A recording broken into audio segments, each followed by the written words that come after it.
right, we're live. It's such an honor to be with Dr. Stephanie Seneff and Dr. Michelle Perro.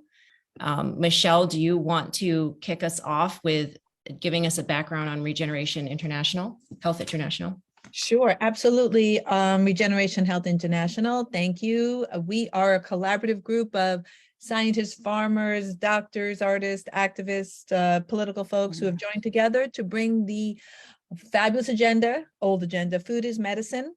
And we're working to bridge the gap from that to get folks away from pharmaceuticals to the farm and to regenerative agriculture. So that's our mission. And this is part of our plan, the new MDs. Awesome. Moms, doctors, and scientists working together to heal our children. And today we have a special topic. Do you want to introduce that, Michelle? Absolutely. So what we've been discussing, the brilliant Dr. Seneff, the amazing Zen Honeycutt, are pharmaceuticals from the over-the-counter right at your local pharmacy to the prescription pad, looking at what moms want to know, what the clinician will tell you about it, and what the science reveals about both over-the-counter and prescription drugs. And we've chosen some of the more problematic and extremely common ones: statins, acetaminophen, and that ubiquitous polyethylene glycol, PEG, which has now become a household word. No one knew what PEG was before, except the little pegs in your child's pegboard. And now everyone knows what PEG is. So that's what we're going to be covering today. Great. And we want to preface everything by saying that this is not medical advice, although we do have a medical doctor here with us. What you're about to see today is educational only. We ask you to take this information, research it, figure it out, more research for yourself, and bring it to your doctor before you administer any sort of, medications or alternative solutions, for your family. So we just want to make sure to get started with that. And all right, so statins. We have been hearing a lot about statins because there's a whole host of sudden deaths happening all across America, athletes and all kinds of people having heart conditions, which are usually connected to cholesterol. And I know, Stephanie, you have a lot to say about that, right? Heart disease and cholesterol. So what's happening right now is there's a lot more talk about statins on the airwaves. And I'm going to share a bit of a clip, if I can get this playing, about how this happened. Hang on a second.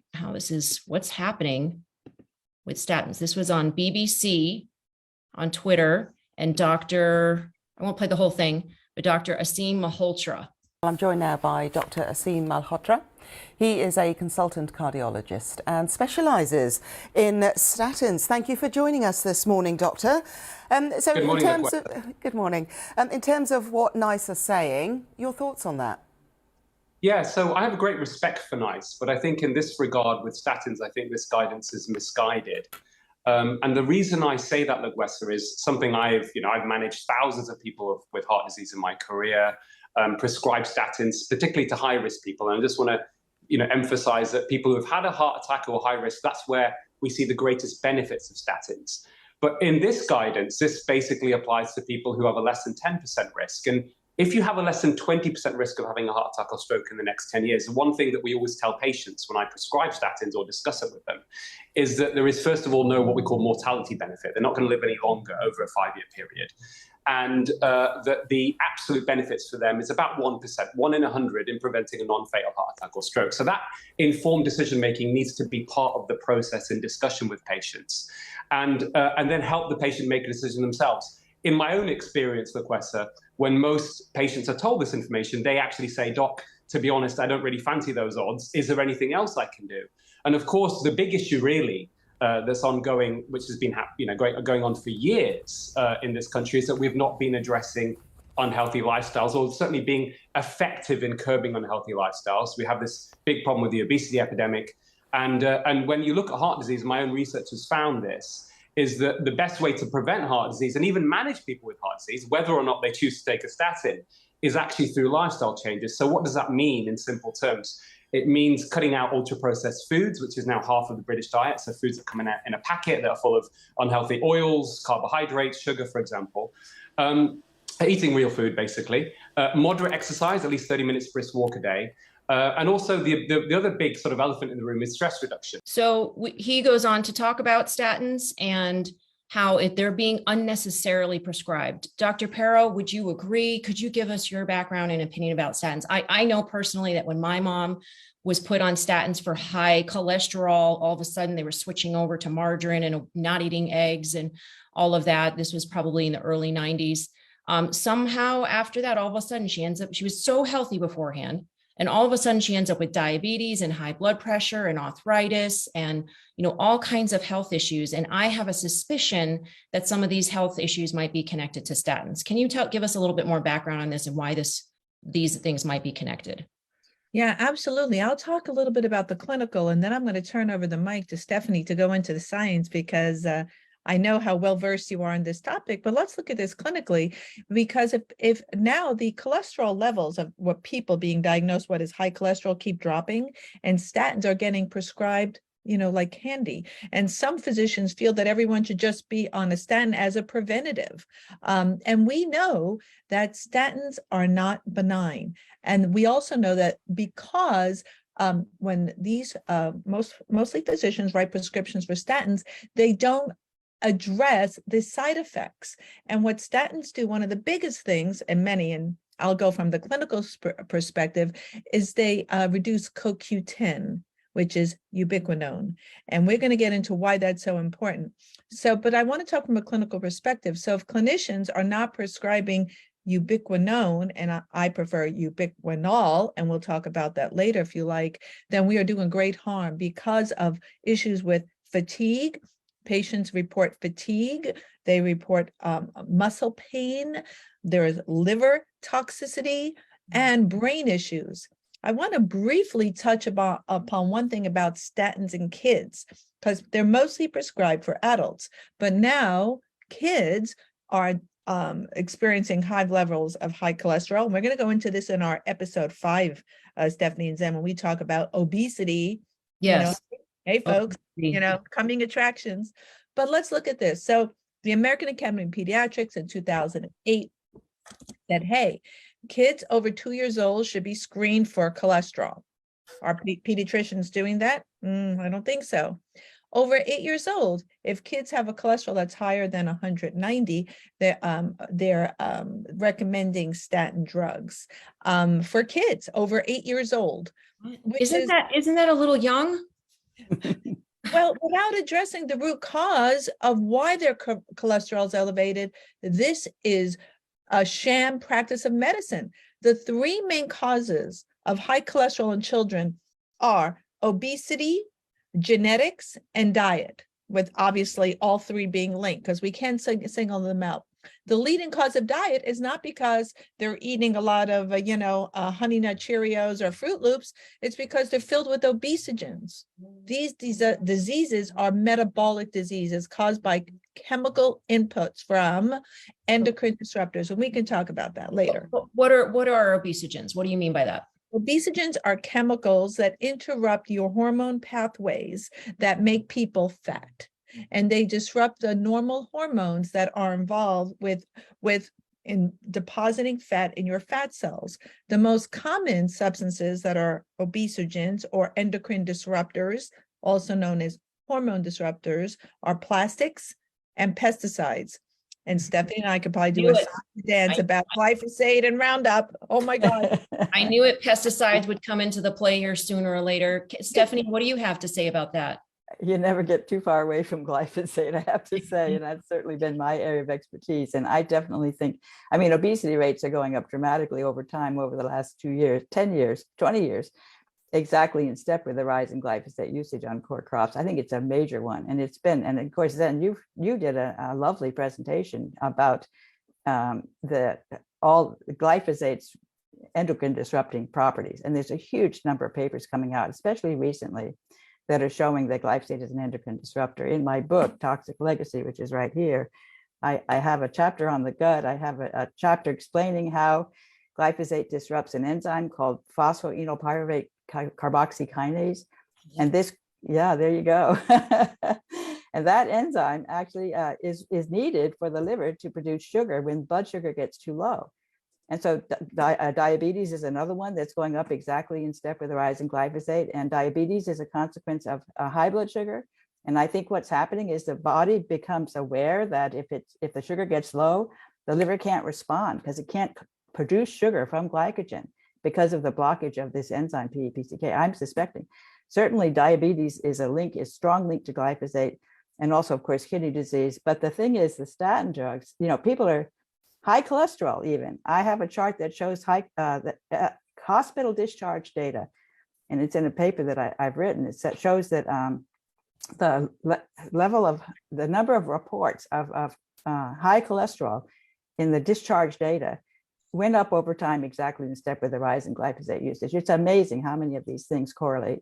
And people say correlation doesn't mean causation, and they dismiss it. But I think we have a high cholesterol problem, maybe in large part because of glyphosate, but certainly in part because of glyphosate. And now these statin drugs, they're so delighted because the industry, because they can sell all these statin drugs, the numbers get good because statin drugs disrupt an enzyme, HMG coenzyme A reductase, the first enzyme in the what's the pathway? I want to say shikimate pathway, but I'm stuck on shikimate. Oh, damn, I lost that pathway. Sorry. Oh, it's that HG CoA glutamyl pathway, Stephanie. Yeah, it's a critical pathway that that should be on the tip of my tongue.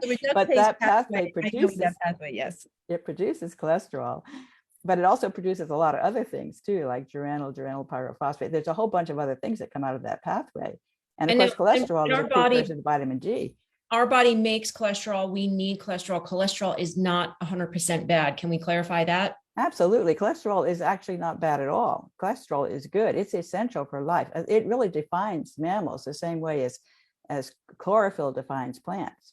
And, let me jump in there. Not only is cholesterol good, but when cholesterol drops below 150, it's associated with mental health disorders as well. So you don't want your cholesterol lower than 150, by the way. And it also is the precursor for the building for a lot of your steroid hormones, your testosterone, right, your estrogen. So it is the building block. So you've got to be careful. And what's more important is looking at the ratios. You can have a high cholesterol, but if the subunits are good, then it could be okay. So we're redefining what normal cholesterol is. And I'd like to jump in early, and we should give our listeners solutions early of what they can do other than changing their diet and going organic. Yes, let's hold that for a minute. Before we get to solutions, I just want to make sure we share this study that Stephanie wanted to talk about a little bit. Oh, yeah. Thank you. This is remarkable. Go ahead, Stephanie. And this is Beatrice Golomb. She's been researching the statin drugs a lot. In fact, she and I were working at the same time doing studies, and she's done a similar thing of looking at side effect reports of the statin data and looking at correlations. And I did a study as well, and I also found a very strong link with ALS. In my case, we were looking at drug side effect reports that were produced by people that were just entering them on web pages. And we gathered all this data, and we did a statistical analysis of statin drug users age matched against people who were taking any other drugs. So all the other drugs pooled together, matched against all the statin drug users, looking at the side effects it reported and seeing which ones were statistically standing out as specific to statins. And ALS was a big one. We had a very statistical, I think it was 0.008, very strong statistical result, despite the fact that ALS is very rare. And we had 10 times as many reports of ALS in the statin drugs as we did with all the other drugs put together. And they're saying ALS is supposed to be rare, but you're saying it's not very rare anymore. Statin drugs definitely cause it. And it's an ALS-like syndrome. And I was good friends with a guy named Dwayne Graveline. He was a doctor, an MD, and he treated us, the space program. He was a doctor involved with the space program. And so he called himself Space Doc, and he had a very big web presence, and he was very active, and he allowed people to put their reports on his page. That was one of the pages we used to get our data. And he himself died of an ALS-like condition that he thought was caused by the statin drug he took. And he wrote a book called Lipitor, Thief of Memory, he wrote several books actually on statins, but that was his first one and probably his bestseller, about his own experience of having this complete block. He just completely checked out. He couldn't remember. He came to and didn't know what had happened in the preceding time. And it was so that it really messes up the brain. The brain has only and I forget the exact numbers. I think it's 5% of the body's weight, and 25% of the body's cholesterol. So the brain is very rich in cholesterol, and it needs it for the nerve transmission. And we saw in our study, ALS and Parkinson's disease was another one, very strong, dementia, problems with memory. All of these things happen to some people who are taking statin drugs. And you mentioned the muscle pain and weakness, which is huge.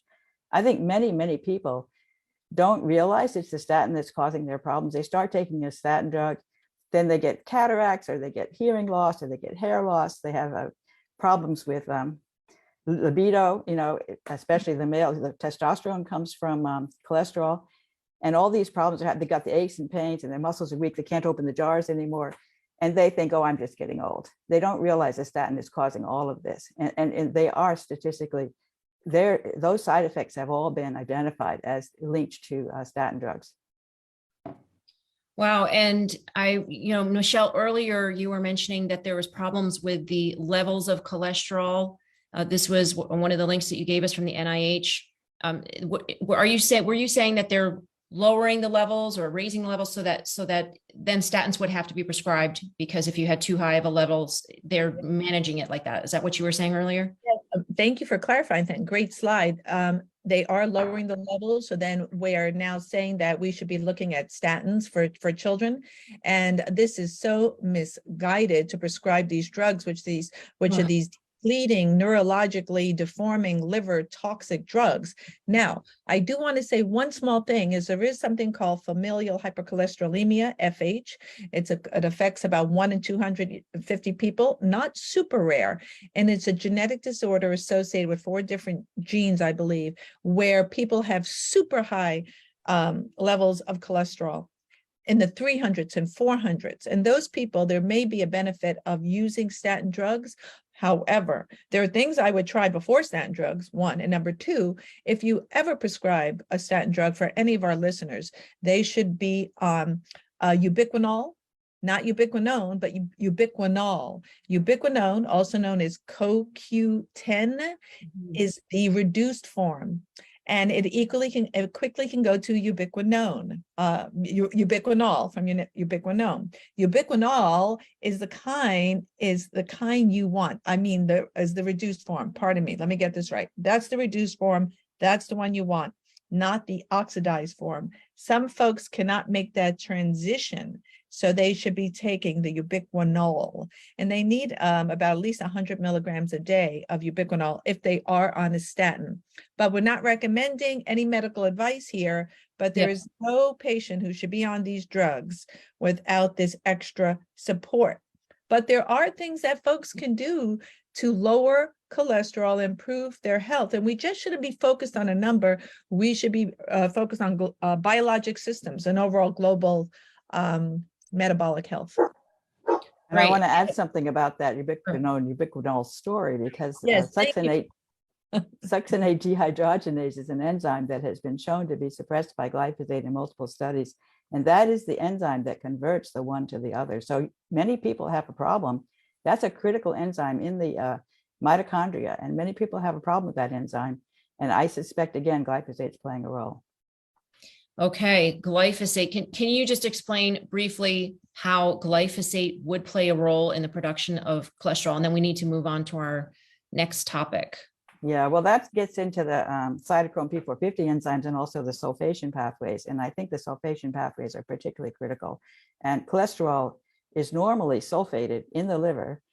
And that's an important part of what the liver does to make cholesterol able to be managed, both to be stored in the liver and to be shipped out. And cholesterol sulfate plays a very important role in protecting those lipid particles from damage.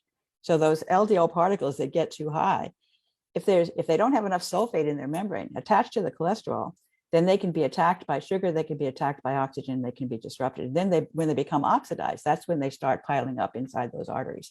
So if you have, and your skin makes cholesterol sulfate and vitamin D sulfate in response to sunlight. So getting out in the sun is definitely one of the best ways you can avoid a heart attack. And in fact, there's studies that have shown, looking at countries and different degrees of how many sunny days they have and how much sun they get, very strongly correlated with more sun, less heart disease.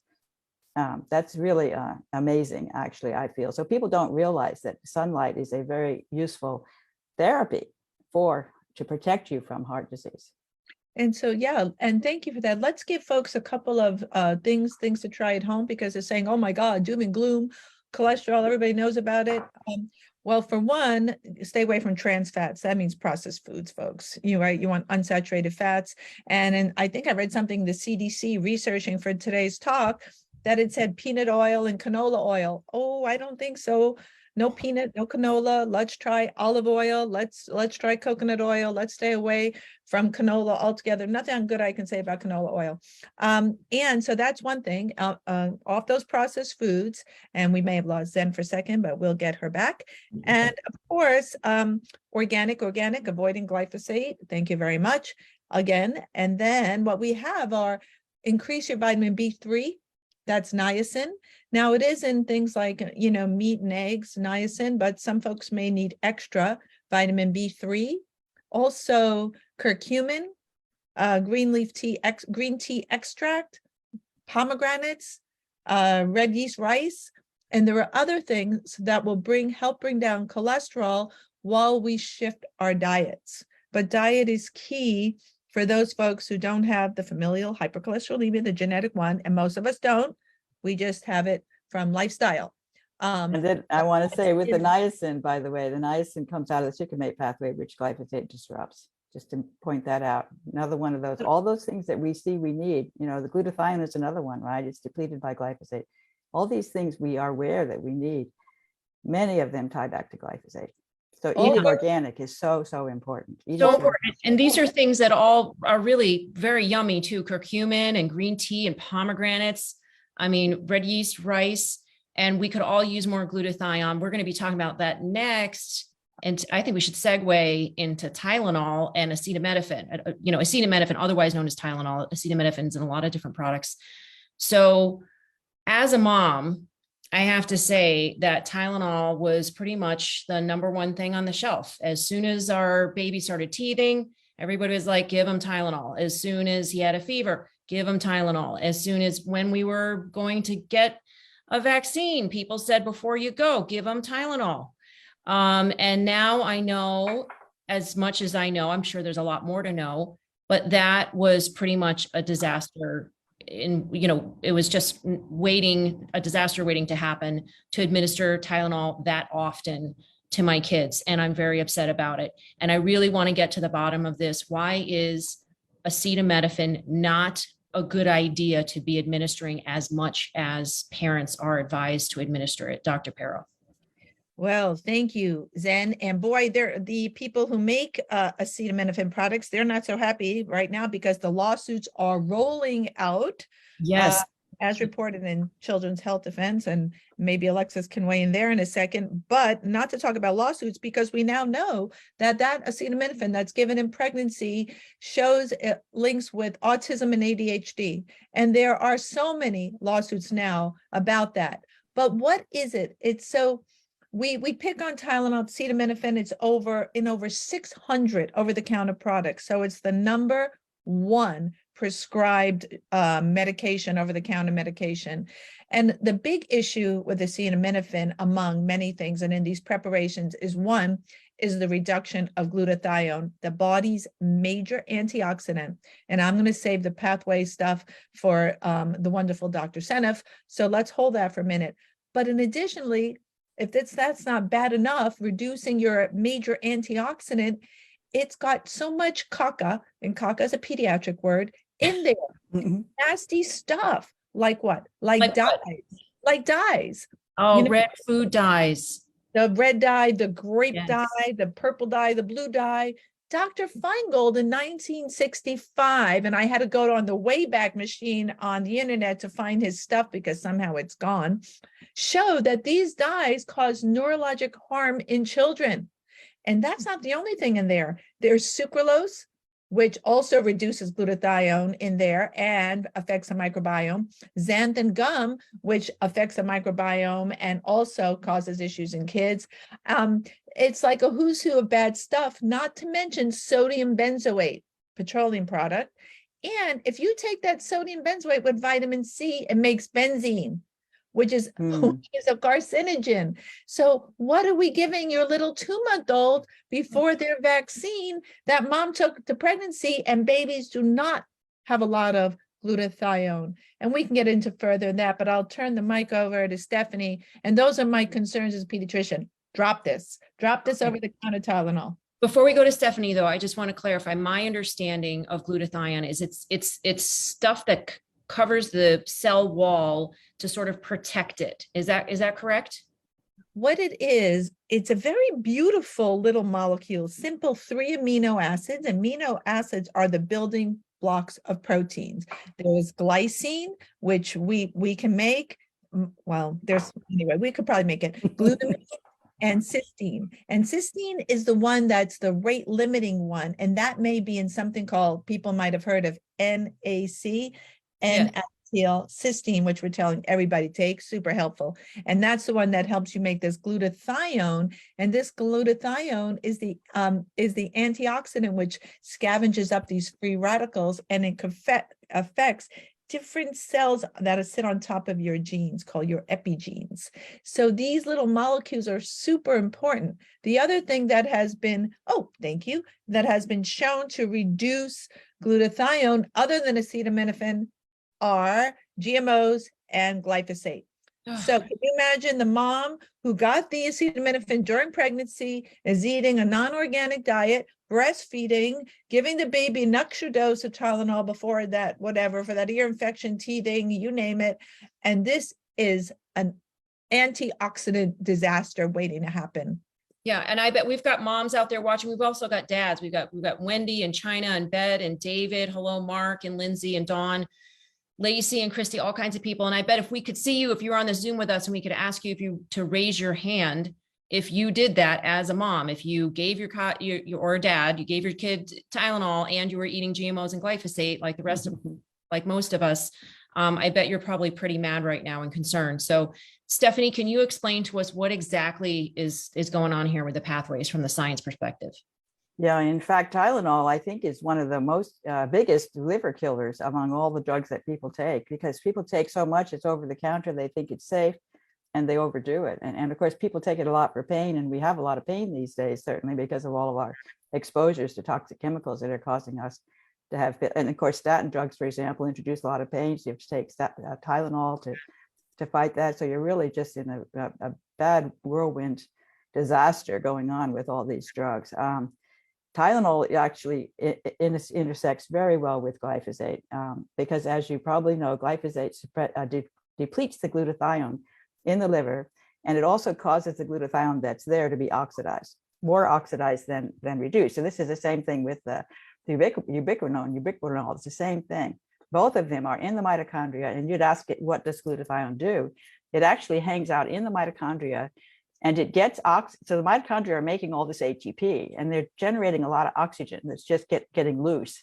And that oxygen can be very damaging. It can actually damage the DNA and cause cancer. So the liver needs a lot of antioxidant power to keep it safe, because it has to make all this energy. And then it's got all this oxygen. And then the glutathione basically soaks up that oxygen by virtue of getting oxidized. So when it goes from reduced to oxidized, it's grabbing those free radical oxygen atom units and keeping them safe, protecting the rest of the cell from damage. So very, very important, glutathione. And glutathione gets depleted in the liver. The glyphosate actually increases the amount of an enzyme that actually breaks glutathione down. So glyphosate causes glutathione to be broken down. The liver releases the glutathione and breaks it down. People don't know why, but I have a feeling it has something to do with detoxifying toxic chemicals that cannot be properly detoxified by the cytochrome P450 enzymes, because glyphosate messes them up. So no, but I was told you can't really just take glutathione. You need to take a precursor to glutathione. You can't. It's hard to. There is a liposomal glutathione that some people are finding to be successful, but you're right. N-acetylcysteine is the rate limiting one.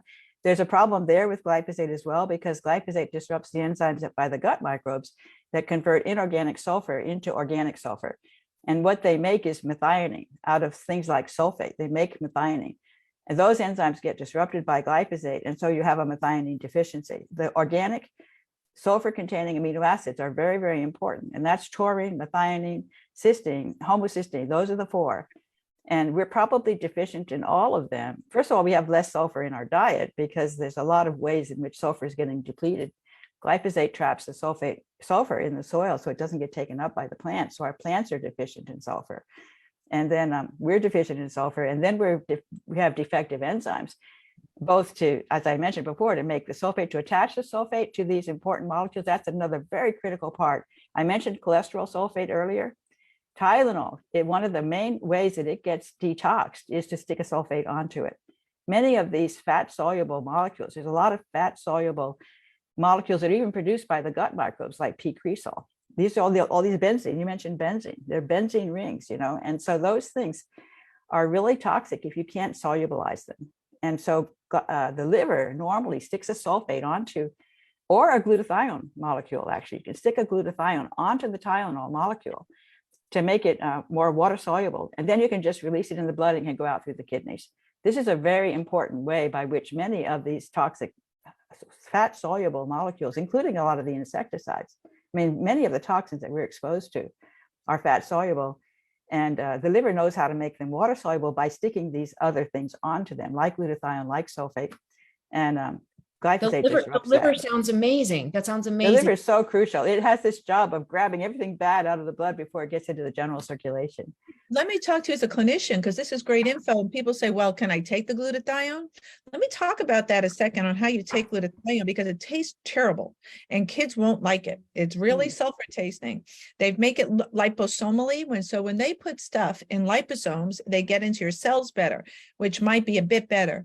You can inhale glutathione, which is hard to get, and mainstream medicine practitioners don't prescribe inhaled glutathione, but you can also do it intranasally, which is only available in the integrative practitioner world and not in mainstream. So what I tell everyone to do for kids and families is take the precursor, NAC. Researching for this talk, I said, well, gee, let's look at the literature on NAC in children. I found 2 studies which were very peripheral, not relevant, no one's studying NAC in kids, and very little information on dosing. Now we figure out how to dose. Now the NAC is one of the few things that easily crosses over from we holistic practitioners and mainstream practitioners, because in Tylenol overdoses, what do we use? NAC, and acetylcysteine, Mucomyst. So Western practitioners are very familiar with this idea, Tylenol toxicity, everyone uses NAC, but let's take that a bit further. What is it that acetaminophen, the Tylenol is doing? Depleting glutathione, we're giving the precursor. So that is a great crossover substance, NAC. One more thing is you have to remember about children is that, and I back on those other pesticides, the insecticides, the organophosphates, is kids often do not have the pathways fully operative that break those down. So they are getting toxic from other stuff called the PON1 enzymes. And a 1/3 of kids don't have like any, and some people have a genetic issue, they're called SNPs, where they don't have enough. So you can imagine no one looks at the multiple chemical soup. So all we can say is you want to increase your antioxidants, NAC or diet, and decrease your load, the toxic load from food or acetaminophen, over-the-counter products. A lot of them have it. It's not just Tylenol. 600 preparations, folks. Lots of drugs, over-the-counter drugs have acetaminophen. Read labels. So speaking of toxic combinations, Stephanie shared with us a study showing how autism symptoms are related to aluminum and acetaminophen exposure. Stephanie, can you connect this a little bit, the dots for us on this? Yes, and in fact, you see Jingjing Liu there, Robert Davidson and myself, we were the 3 authors of this paper. Jingjing was also a co-author on the statin drug study that we did. She was a student of mine. We had a great time together doing this research on both the vaccines and on the statin data. And this was an interesting study. We looked at the vaccine adverse event reporting system. And we did, again, the same idea that we did with the statins, looking for word correlations, comparing this vaccine against all the other vaccines, age match. So you get the same age distribution for your data set between the control and the test set. And we found MMR was shockingly correlated with autism. Like the kid either had autism, it was just mentioned in the report. So you might say it's an autistic kid who got autism. You can't distinguish between saying that the vaccine caused the autism. It's just word association. I just want to warn you about that. But MMR really stood out. And it's interesting because I was doing this study before I even knew about Andrew Wakefield's work. And so I was really surprised when I saw MMR. I was expecting it to be an aluminum containing vaccine. And MMR doesn't contain aluminum. So I was very surprised to see that it stood out like that. And then in this paper, we suggested MMR tends to cause a high fever. People are taught to give the child acetaminophen in association with that vaccine. And so it could be, we proposed here that it could be the acetaminophen that was actually causing the problem. Well, also when a mom like me took her children to well checks appointments, because that's what we were told to do, they usually weren't just getting the MMR vaccine, they were getting other vaccines as well. And I know from experience, having my father essentially killed by vaccines, his DTaP shot, the first ingredient was aluminum. Yes. So if they're getting other, other vaccines with aluminum at the same time, and they're getting acetaminophen at the same time, that's right. Like Michelle mentioned, we've got a toxic soup going on with, very serious side effects. And now the lawsuits are rolling out. You can, we mentioned earlier, you can check CHD, Children's Health Defense, for their article on that.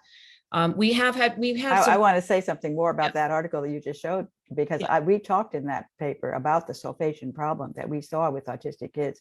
And that was something that was discovered back in the 1990s. I was aware of the fact that autistic kids have problems with sulfation pathways.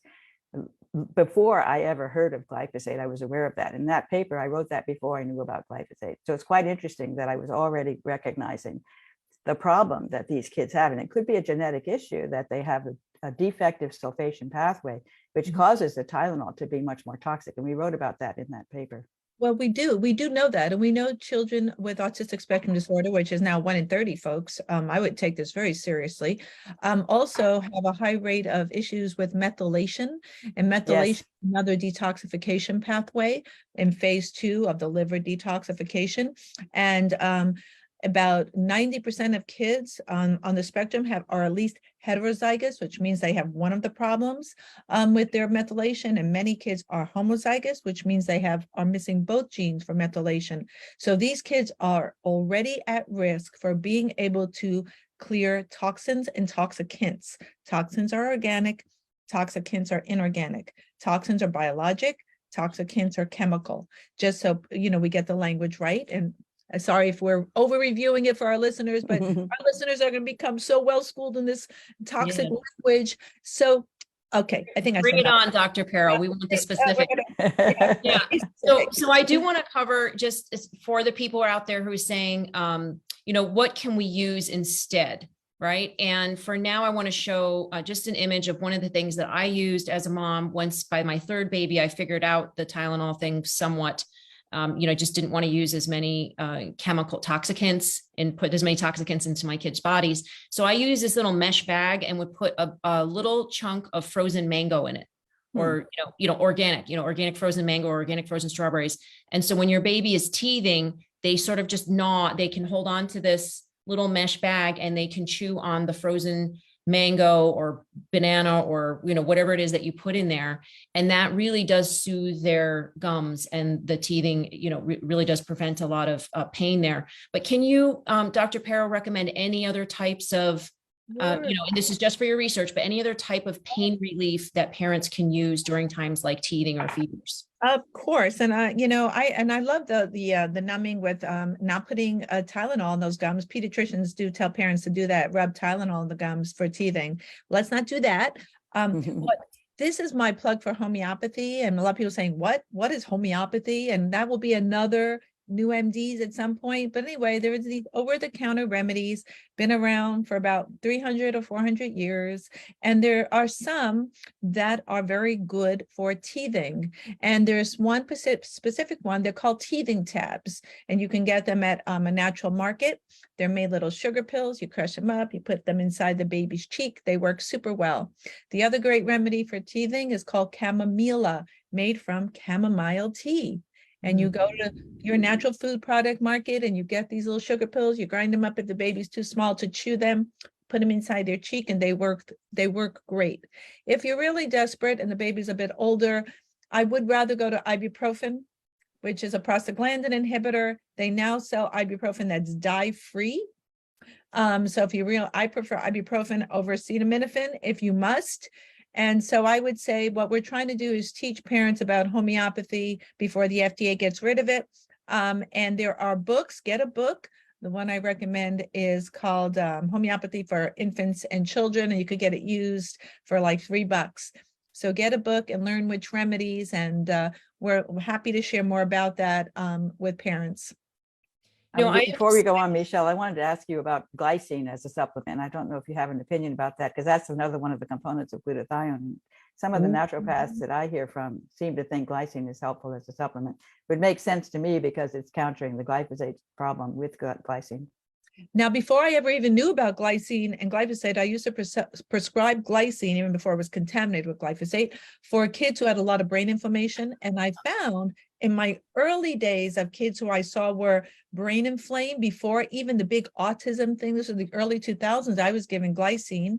I used a product, I used like a gram a day in kids, and it calmed their brains. It was just shocking. So That I makes sense. recommend a lot of glycine. And it's really cheap. It's over the counter, as long as it's now not contaminated with glyphosate. You have to buy a clean one. And that is another great thing you can do. And glyphosate.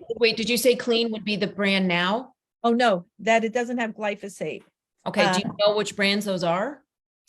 Well, one company is bringing out a new glycine, and they're going to look into the issue regarding whether it contains glyphosate. They're checking now is biocidin. Carlson's was a company I used to recommend, and we have to make sure that we pull up their reports. And so I have to reach and see and ask the company to make sure they test for pesticides. Every company should be testing these amino acids for pesticides. And sometimes for some kids, I just prescribe collagen, bovine collagen, if they're not vegetarian or vegan, as long as it's from cows that are fed, grass finished, non-chemical laden feed, and all, because in collagen there are higher amounts of glycine. Actually, it's very rich in glycine. I wanted to also add, I wanted to mention with the fats, you had said about the unsaturated fats. I want to mention the saturated fats, because that's one that's gotten a bad rep.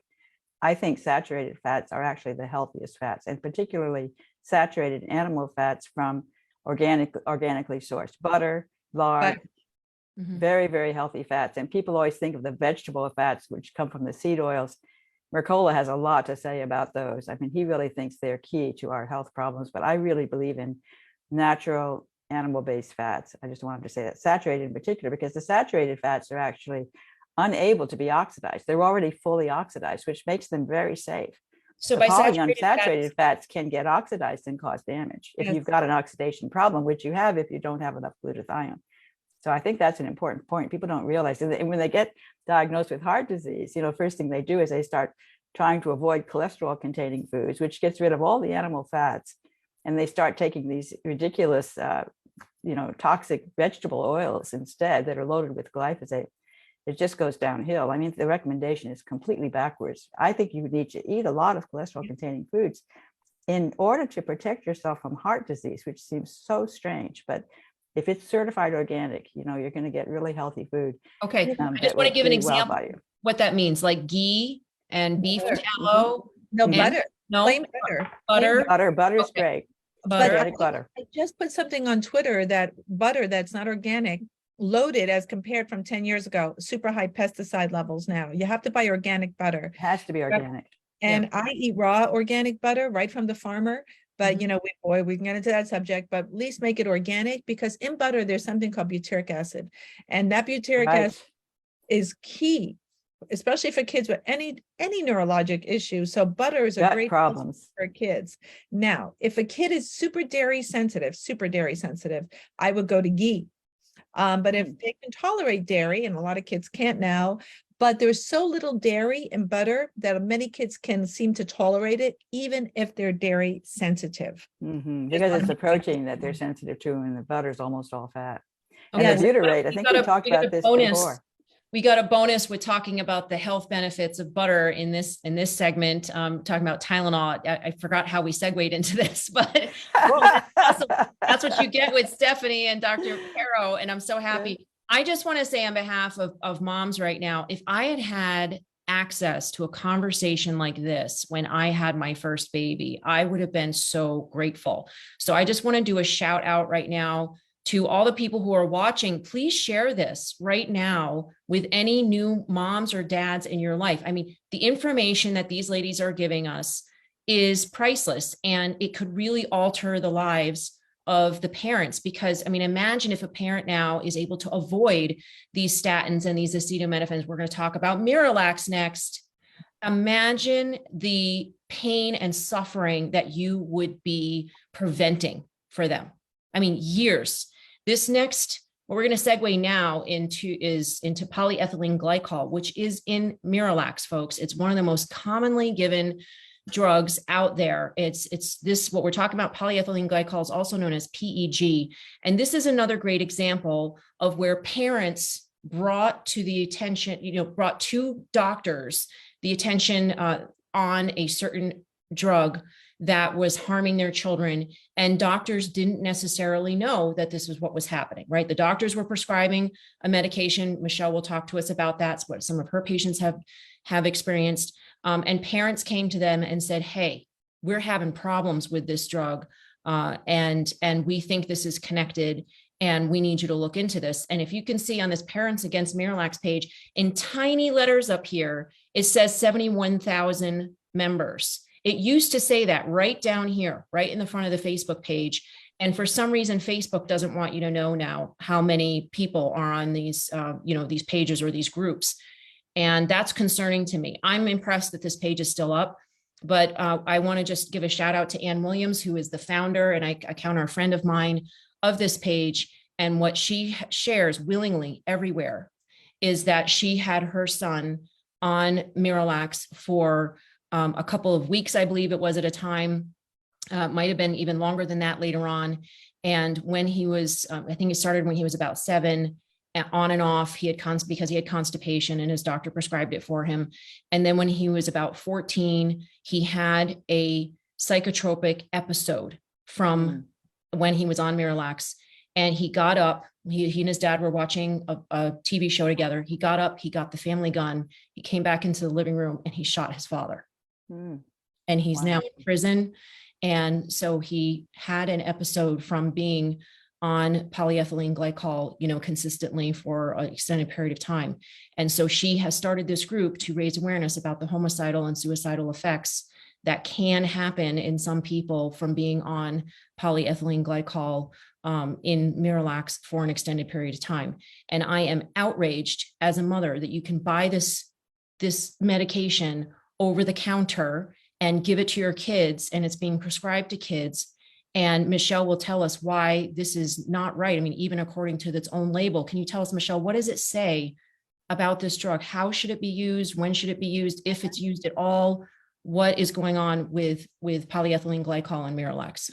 I share the rage. I've been my own personal goal, because I'm a PDR doc, and was every kid I ever saw in the urgent care of the ER was to get them off Miralax. I commonly would see kids for whatever issue, and I say, hey, are they taking any other medicines? And the parents would always say, no, nothing else. Oh yeah, Miralax, but he's been on that 2 years. I can't tell you how many times I've heard that. Shocking. But let me talk a little bit about it. So Miralax, polyethylene glycol, another petroleum derivative, and those little numbers just mean molecular weight. You'll see PEG 100, PEG 3350. That's the molecular weight of the PEG. They're different, but they're all polyethylene glycol. The company itself that makes Miralax, the most commonly prescribed one, there are about 6 of these compounds over the counter. Over the counter does not mean benign, because you can buy it without a prescription, by the way, is that they say not to be used for more than a week. Oh, I saw 2 years. Not to be used with kids under 12. I had a 6-month-old given Miralax. It doesn't cross outside of your gut. According to the company, it stays in your gut. We use it for bowel preps, for people undergoing colonoscopy to clean out their bowels. I found a paper as I was researching for this talk that shows, well, it may really do cross after all. Not to mention the fact that it affects your microbiome, which could also, this is what we were told about glyphosate, right? Not toxic because it doesn't hurt humans. Well, the microbes don't like it. Same thing with PEG, your microbes. And the products that it's broken down to are toxic. The ethylene oxide is toxic. So there's nothing good about this. And now I understand that kids are constipated, and 1/3 of kids now in America may be constipated, and parents often don't even know that their kids are constipated, because once kids are potty trained, they go in the potty, they lock the door, and you don't know what's going on. I tell parents, show me a picture. Everyone's got an iPhone. Show me a picture of the poop. And oh my God, kids are making little rabbit pellets. We shouldn't be making rabbit pellets. And you can't help kids clear toxicants and toxins if they're not pooping. The poop is the major way of cleaning out toxic materials that your body uses. There are other ways. We pee them out, we sweat them out, we breathe them out, but we poop them out. So we have to get kids pooping. In my mind, there is never a reason to use Miralax, like ever, and we'll talk about that later. And indeed, it's toxic. There's liver toxicity, there's gut toxicity, and now we're hearing reports that there's also neuropsychiatric toxicity. So those are my concerns. Yes, well, and we have a study here. I know Stephanie is chomping at the bit to talk about why we're getting constipated and the connection to glyphosate, of course, but this study, somebody posted this on as we prepared polyethylene glycol mediated cell fusion. That was me. Yes, can you explain that? I'm guessing it was you. Can you explain this? Yeah, I mean, I was surprised. I actually have not done well with finding papers that explain why PEG is so toxic, which is kind of frustrating me, because I have not really been able, I always want to understand, of course, the underlying biochemistry. But this is pretty interesting, because this is a paper that's talking about, oh, you can use polyethylene glycol to get these cells to basically become one giant cell. They lose their membranes and they all just become one giant cell with multiple nuclei in it. And this is something you can do in experimental biology. We're doing research and, you know, growing a culture or something.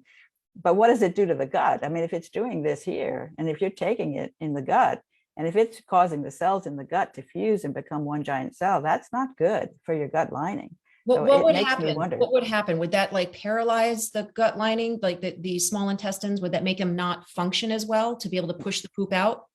I don't think the polyethylene glycol is what's causing the paralysis. I do think, of course, glyphosate is causing the paralysis. And and that's actually quite clear. There was a woman who actually tried to kill herself by drinking a glyphosate contaminated, formulation. And there was a case study written about this woman, and they called it paralytic ileum. Her whole gut became completely paralyzed from the glyphosate.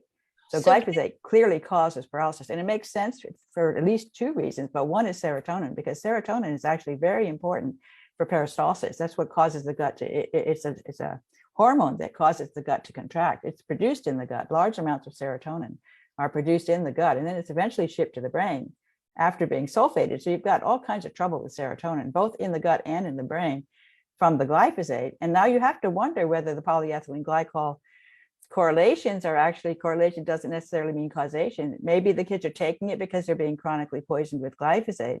And maybe it's the glyphosate that's causing some of their behavioral symptoms, because low serotonin is connected to violent behavior. So that's one thing quite interesting. Everybody who's taking PEG is constipated. Glyphosate causes constipation. There's a correlation that could give you a link that wouldn't necessarily mean the PEG is causing a problem. We don't know, but that's a possibility. Well, there's one thing I would add on. When Miralax has been around a long time. You know, this is not a new drug. And even before the big glyphosate issue, what I saw with kids who were on chronic Miralax clinically is that they would develop a lax gut, that they developed really low tone in their gut. That could make sense if it's causing all those cells to merge, because those cells no longer have their structural boundaries. That would really be a problem with the quality of those cells. Slowly wean them off the Miralax, or you have to bring something else in, because now they've accommodated. And then what the parents tell all the time is, when I try and stop the Miralax, Dr. Perro, he can't poop. And so then if they've been on a long time, you have to wean it off as you bring in other substances, gets this kid pooping. So that is a major factor. Yes, thank you. Use with caution. And I think there's one other thing about that is that serotonin, remember your microbiome produces serotonin. Yes. So 80% of your serotonin is made in your gut. So if people are stressed out, they often can't poop, because I think they have increased tone, maybe decreased serotonin. a relaxing neurotransmitter, and it might have to be doing to these neurochemical shifts that are happening. But don't forget that all those over-the-counter excipients, those are the added junk, all affect the microbiome, whether it's the sucralose, the xanthan gum, emulsifiers, all that stuff affect the microbiome, not to mention glyphosate. They all affect the microbiome. So we have to really take away that what we're giving kids, not add on. Are those in the polyethylene glycol as well? It probably has, like the Miralax, it probably has extra things in there. Is that some of those things as well? It has the dyes. They're pink. They're flavored. The Miralax is pink for children. It's not made for children. And when I was researching Miralax, it's approved during pregnancy. I didn't see one study showing safety of PEG in pregnancy, and they said it doesn't get in breast milk.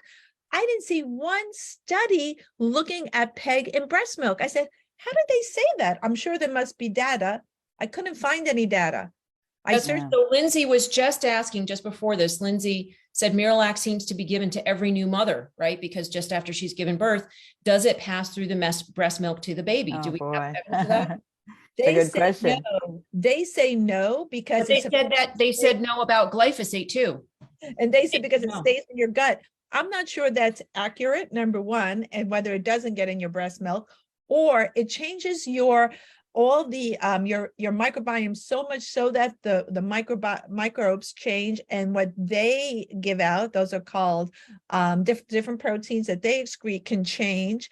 But I have not seen, and I did a search, and please, our audience can correct me, one breast milk study looking at this PEG, whether there's PEG in breast milk. Zen, it looks like Moms Across America has a new study to do. So we I need know. money, folks. You We need to do be it. able to pay for that testing. We have to pay the lab. So if you guys want to donate to Moms Across America, we surely Yes, would please appreciate it. donate. Yeah. Yeah, we'd love to do that. We want to touch on, before trying laxatives, this article is talking about eat fiber-rich foods such as wheat bran, fresh fruits and vegetables, and they have to be organic, especially oats and fruits and vegetables, guys. They have to be organic. It drives me nuts when I see articles like that and they don't say, you could just put the word organic in, because if I you know. don't eat That's so organic, frustrating. you're eating glyphosate sprayed grains and fruits and vegetables with high amounts of pesticides and herbicides on them, which is just going to make your issue worse. So And I want to say, by the way, when they say the PEG stays in the gut, they have to think about leaky gut, because glyphosate is causing leaky gut barrier. Then the PEG Yes. could be getting out because of the leaks from the glyphosate. and it goes into the rest of the body, goes into the brain, goes in the bloodstream. So you want to drink plenty of fluids a day, about 8 to 10 glasses, right, of non-caffeinated, non-alcoholic beverages throughout the day. I know that's not going to be the favorite thing that some people are going to be hearing today. They're not going to like that. But if you want to not be constipated, this is a really good idea. And then also exercise regularly. We just had one of my favorite people on our Moms Connect calls on Monday nights. His name is Thomas. I think Mihilchek is his last name. He's 73 years old. He hasn't been to a doctor in 50 years. Good for him. 50 years. He surfs every day. He eats all organic. And he says that he walks an hour a day because when you walk an hour a day, you flush out your lymph nodes. That's a really, really good recommendation. So it's a way to just detox, and all you have to do is walk, you know? Yeah, and I do that every day. Despite Yeah. how busy I am, I take the time to walk. I love to walk. And Yeah. of course, it's I had a very doctor relaxing. tell me recently, Zen, you need to take an hour out of your day to walk and to get out in nature and exercise. Taking out an hour of your day does not affect your productivity that much. But if you die from like, whatever, heart attack or, whatever, that affects your productivity. So folks, take an hour a day to exercise regularly and and outdoors in the sunlight without the sunscreen, I want to say. You know what's key about that exercise and water, and what he's talking about is moving your lymph. Your lymph is a passive system, and you clear toxins and toxins through your lymph system. What moves it is exercise and water. Right. And people say, I don't like drinking water. I said, okay, I will compromise with people again to start drinking. So what I'll do is put some fruit in the water, a couple of strawberries, a little bit of squeeze of lemon. Lemon's alkalinizing, super good. And I'm going to, full disclosure, one kid I had who would not drink water, severely constipated, a couple actually. I used a bit of xylitol, which is one of these sugar-like products, to get him to start drinking water, and then we weaned it off. So it's not to say I'm not compromised with kids. I want to be clear that I'm not a purist and I've done it, or I put a little monk fruit or a couple of strawberries in the water to get them drinking it, because most Americans do not drink enough water. And may I also put a plug in for carbon-based filters. An article is going to go up on RHI this week, because I just wrote an article about it over the weekend about carbon-based filters and glyphosate, and which ones take them out and which ones don't. Well, Yep. A reader asked and I responded. I said, yep, here goes, an article's coming up. But we can't stress that enough.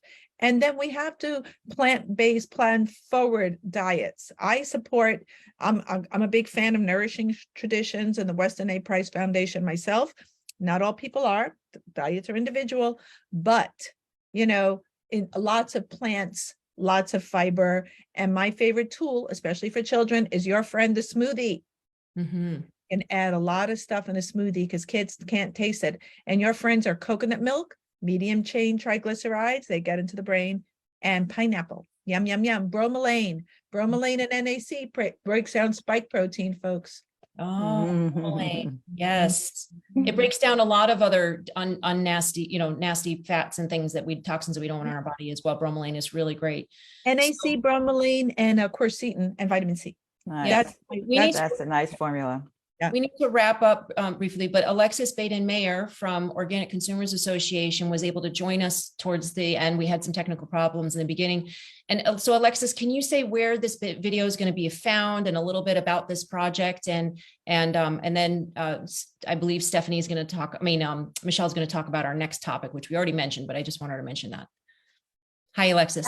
Yeah. Hey, Zen, wonderful presentation. I took notes. I learned so much. It's amazing. So really happy with this. This is the third broadcast, correct? If we don't count the one that was a discussion based on the second broadcast. So we now have new MDs channels on Facebook, on, let's see. Rothkin. On Rockfin. Okay, so you can find the new MDs on Facebook and Rockfin, and Organic Consumers Association will be reposting things from new MDs until the numbers get up. But I know that this is going to be one of the most popular channels on the web, and be on YouTube as well. It takes a little while to be able to do live broadcasts on YouTube, but we can put up recordings on the new MDs on YouTube. So we'll have new MDs on every social media channel, and Moms Across America and Organic Consumers Association will be reposting to help grow the group. And everybody listening can help by going to the new MDs channels and reposting from there. Great. Well, thank you, Alexis. And Michelle, can you touch upon again our next topic for about a month from now, right? Yes, it's going to be a month. This is a monthly show, and thank you, Alexis. And we're also on Spotify, so we are getting out there and we're getting a lot of traffic. And this is so great because look at this in conversation, and so this is very exciting. We're covering obesity, and a lot of the obesity topic has been prompted by the American Academy of Pediatrics recommendations regarding what kids might be able to do regarding obesity, like drugs and surgery. And so we're going to take a look at that on what these recommendations are actually good for children. What are the options? So we're going to take a deep dive in what parents want to know. And Stephanie will look at the science, and I'll give you the clinical information, not to mention the legal stuff as well. Great. And I just want to finish up by promoting Michelle's book, What's Making Our Children Sick. If you liked what she said today and you want to learn more about how to keep your children healthy, also Dr. Stephanie Seneff's book, Toxic Legacy, which is how the weed killer glyphosate is destroying our health and the environment. And as you can tell, she can link it to practically every single illness that's going on in America right now. And of course, I have to plug my book as well, Unstoppable: Transforming Sickness and Struggle into Triumph, Empowerment, and a Celebration of Community. It's on Amazon. I'm surprised it's still up there, but you can find all these books on Amazon or online. And I want to thank Alexis and Michelle, especially for making this panel available to everybody and for inviting myself and Dr. Stephanie Seneff to be a part of it. It's such an honor, and I hope everybody shares it with all the new parents in their lives and their friends and family. This has really been wonderful. Thank you. Thank you. Thank you, Zen, too, for all that you've done. Thank you. To promote this. Yes. All right. Goodbye, everybody. Bye, everyone. Bye. Bye.